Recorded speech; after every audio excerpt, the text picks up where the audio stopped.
Hello दोस्तों, नमस्कार। कैसे हैं आप सभी का हमारे चैनल पर स्वागत है। आइए जाने पीएम किसान सम्मान निधि योजना 2019 के लिए तीसरी किस्त जारी होने वाली है, लेकिन उसमें अब आपको आधार जरूरी होगा। पहली किस्त तथा दूसरी किस्त के लिए आधार जरूरी नहीं किया था सरकार ने, लेकिन तीसरी किस्त के लिए अब आपका आधार जरूरी होगा। तो जान लेते हैं पूरी खबर। यदि आपको खबर अच्छी लगे तो वीडियो को लाइक जरूर करिएगा। 16 मार्च 2019 का अपडेट है और अभी तक आपने चैनल को सब्सक्राइब नहीं किया है तो इसी प्रकार की खबरों के लिए YouTube channel more creative red button दबाकर सब्सक्राइब कर ले तथा बेल आइकन पे क्लिक कर दे ताकि अगले वीडियो का नोटिफिकेशन आपको शीघ्रता से मिले। चलिए देखते हैं खबर पूरी विस्तार से। प्रधानमंत्री किसान सम्मान निधि योजना तीसरी किस्त के लिए लागू होगी। आधार की ये शर्तें हैं। प्रधानमंत्री किसान सम्मान निधि योजना के तहत रजिस्टर्ड 4.76 करोड़ अर्थात 4,76,00,000 किसानों को लोकसभा चुनाव पूरा होने से पहले दो किस्त मिलाकर 4-4 हजार रुपए मिल जाएंगे। पहली किस्त पहुंच चुकी है और दूसरी किस्त भी 5 अप्रैल 2019 से किसानों के खाते में 2,000 रुपए आना चालू हो चुकी थी। दूसरी किस्त का पैसा किसानों के अकाउंट में जा रहा है। वेबसाइट के मुताबिक करीब 3 करोड़ किसानों तक पैसा पहुंच चुका है, लेकिन लाभ ले चुके किसानों का आधार बायोमेट्रिक वेरिफिकेशन नहीं हुआ है। यह काम तीसरी किस्त मिलने से पहले होगा। मतलब जिन किसानों के खाते में अभी तक पहली किस्त के 2,000 तथा दूसरी किस्त के 2,000 अर्थात 4,000 रुपये आ गए हैं और उनका आधार वेरिफिकेशन नहीं हुआ है, तो उनको अब तीसरी किस्त के लिए आधार वेरिफिकेशन करवाना होगा और आधार वेरिफिकेशन का काम चालू हो चुका है और वह तीसरी किस्त के लिए जरूरी हो जाएगा।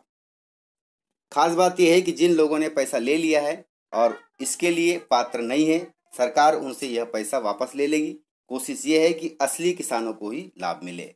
लाभ उन किसानों को मिलेगा जिनकी जमीन 5 एकड़ के बराबर तथा उससे कम हो, अर्थात लघु एवं सीमांत किसानों को। यदि किसी कारणवश बड़े किसानों ने अर्थात 5 एकड़ से ज़्यादा जमीन वाले किसानों ने ले लिया है तो सरकार जांच करेगी और वह पैसा उनसे वापस ले लेगी। पैसा डीबीटी के माध्यम से गया है तो डीबीटी के माध्यम से ही वापस हो जाएगा और ये हकीकत बात भी है। जो योजना जिनके लिए बनाई गई है उन्हीं को इसका लाभ मिलना चाहिए और मोदी सरकार इस वजह से अर्थात भ्रष्टाचार के माध्यम में, भ्रष्टाचार के कार्यक्रम में, भ्रष्टाचार की योजना में बहुत सख्त है, आप सभी जानते हैं। केंद्र सरकार ने पहली और दूसरी किस्त के लिए आधार बायोमेट्रिक लेने में ढील क्यों दी, इसके बारे में कृषि मंत्रालय के अधिकारियों ने जानकारी दी है। मंत्रालय ने बताया कि योजना की दूसरी किस्त के लिए मंत्रिमंडल ने आधार को अनिवार्य बनाया था, लेकिन अब इसमें ढील दी गई है। कृषि मंत्रालय के एक बयान में लिखा गया है कि हालांकि दूसरी किस्त के लिए 100% आधार डेटा प्राप्त करना कठिन होगा, क्योंकि इसके लिए बायोमेट्रिक प्रमाणन की जरूरत है। नामों की वर्तनी में अंतर से बड़े पैमाने पर लाभार्थियों के नाम रद्द हो जाएंगे, इसलिए दूसरी किस्त में भी आधार को जरूरी नहीं माना था। किसानों के खाते में पहुंचने लगी दूसरी किस्त। 5 अप्रैल 2019 से किसानों के खाते में दूसरी किस्त का 2,000 रुपया पहुंचने लगा है। लाभार्थियों के आधार ब्यौरे को प्रमाणित करने के कारण दूसरी किस्त को जारी करने में विलंब होगा। विलंब से किसानों में असंतोष बढ़ेगा, इसलिए आधार शर्त में ढील दी गई है। यह शर्त तीसरी किस्त जारी करने के लिए मान्य होगी।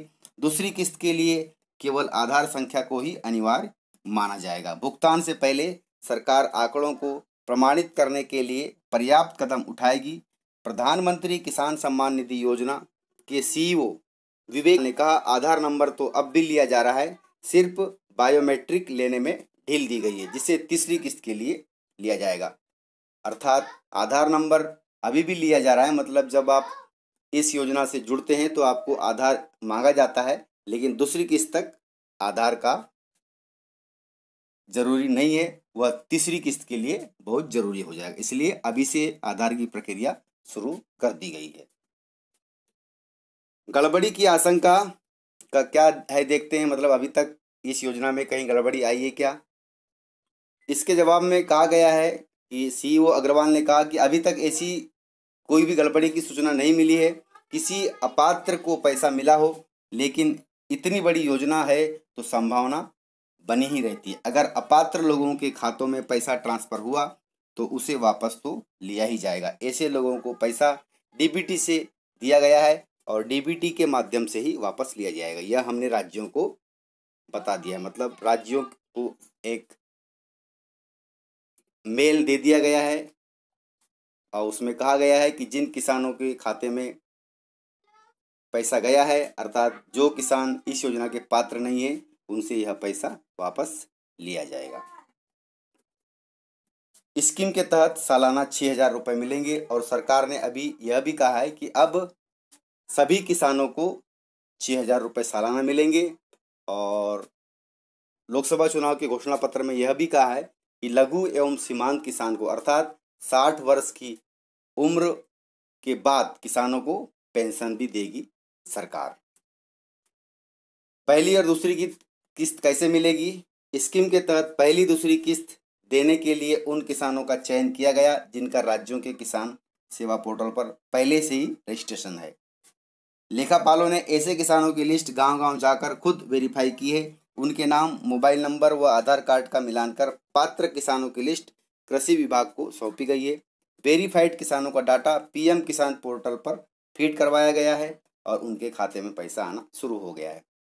यह केंद्र सरकार की है और केंद्र सरकार ने राज्य सरकार को आदेश दिया था कि अपने अपने राज्यों के सीमांत और लघु किसान हैं, उनके जो डॉक्यूमेंट हैं, डॉक्यूमेंट में आधार कार्ड, मोबाइल नंबर और आपकी ज़मीन की पावती, ये सब चीज़ें और समग्र आईडी, ये सब चीज़ें आपको पोर्टल पर अपलोड करवाना होगा। लेकिन कुछ राज्यों में यह डॉक्यूमेंट पोर्टल पर अपलोड नहीं करवाए गए, इसलिए वहाँ के किसानों को दूसरी किस्त, पहली किस्त समय पर नहीं मिल पाई। लेकिन ऊपर से फिर थोड़ा सा दबाव बना तो अब सरकारें, चाहे वो मध्य प्रदेश की हो, छत्तीसगढ़ की हो, राजस्थान की हो या फिर पश्चिम बंगाल की हो, ये भी सरकारें अब अपने राज्य के किसानों के डॉक्यूमेंट पोर्टल पर अपलोड कर रहे हैं और उनको धीरे धीरे किस्तें मिल रही है।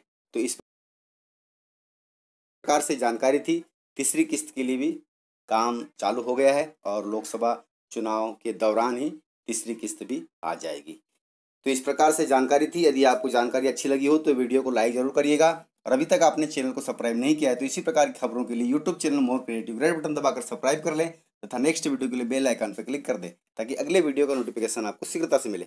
मिलते हैं सर अगले इसी प्रकार आपके काम की खबर के साथ। तब तक के लिए जय हिंद, जय भारत।